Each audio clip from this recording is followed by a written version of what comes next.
Hello viewers, আসসালামু আলাইকুম রহমতুল্লাহি আবরাকাতুহু। কেমন আছেন সবাই? আশা করি সবাই ভালো আছেন, সুস্থ আছেন, নিরাপদে আছেন।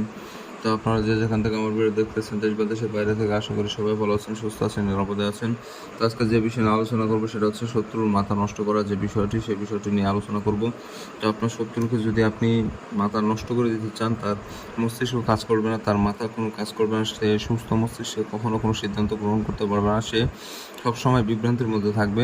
তো এমন অবস্থায় যদি আপনি শত্রুকে এরকম করতে চান, তাহলে এই ভিডিওটি শুধুমাত্র আপনার জন্য। আমি কিতাবুল ফেরাউনা কিতাব থেকে সরাসরি আপনাদের মাঝে এই ভিডিওটি উপস্থাপন করতেছি।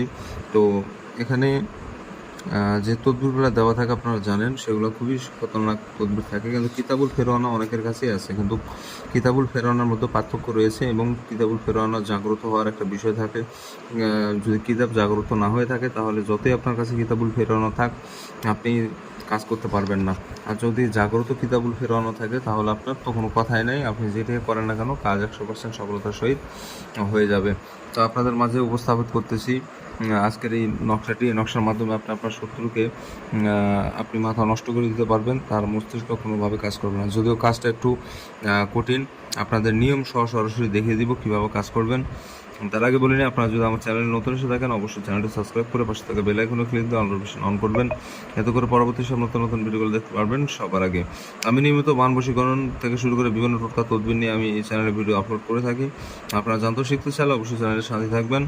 নিয়মিত এগুলো ভিডিও আমি দিয়ে থাকি, অবশ্যই জানতে পারবেন, শিখতে পারবেন, বুঝতে পারবেন।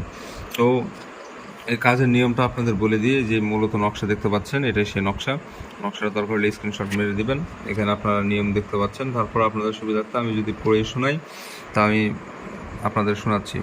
তো আপনি যদি সর্বদা আপনার দুশমনের মাথা খারাপ করতে চান, তাহলে শ্মশান থেকে মাটি আনতে হবে, আর তারপর সেই মাটি দ্বারা একটি পুতুল বানাইতে হবে। তারপর শনিবার রাত্রে সেই পুতুলের মাথার নিচের তাসবিরটি অঙ্কন করতে হবে, যে তদবিরটা দেখতে পাচ্ছেন সেটা।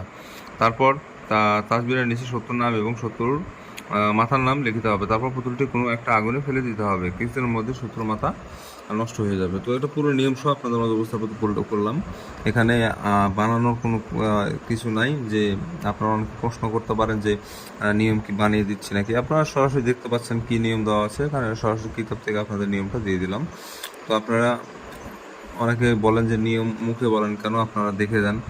তাদের উদ্দেশ্যে বলি যে নিয়মটা বলে দিলাম, এভাবে করতে পারবেন। আমি যেটা মুখস্থ থাকে, যেই তদবিরের নিয়মটা আমার জানা থাকে, সেটা মুখে বলে দিই। আর যেগুলা মনে করেন যে কিতাব থেকে দেওয়ার মতো অবস্থায় থাকে, সেগুলো সরাসরি কিতাব থেকে দিই। তো এটা অবশ্যই ভালো কাজে ব্যবহার করতে হবে। খারাপ কাজে ব্যবহার করলে এখানে লেখাই আছে, আপনি দেখতে পারবেন। খারাপ কাজে ব্যবহার করলে আপনার নিজেরই সমস্যা হয়ে যাবে, নিজের ক্ষতি হয়ে যাবে। অতএব ভালো কাজে ব্যবহার করবেন সর্বদা, তাতে আপনার কোনো রকম সমস্যা হবে না। ভালো কাজে যদি ব্যবহার না করেন, তাহলে আপনার সমস্যা হয়ে যাবে। অবশ্যই এটা ভালো কাজে ব্যবহার করার চেষ্টা করবেন। আর শত্রু কাছে থাক দূরে থাক, যেখানে থাক, কাজ হয়ে যাবে, ওটা আপনাকে টেনশন নিতে হবে না।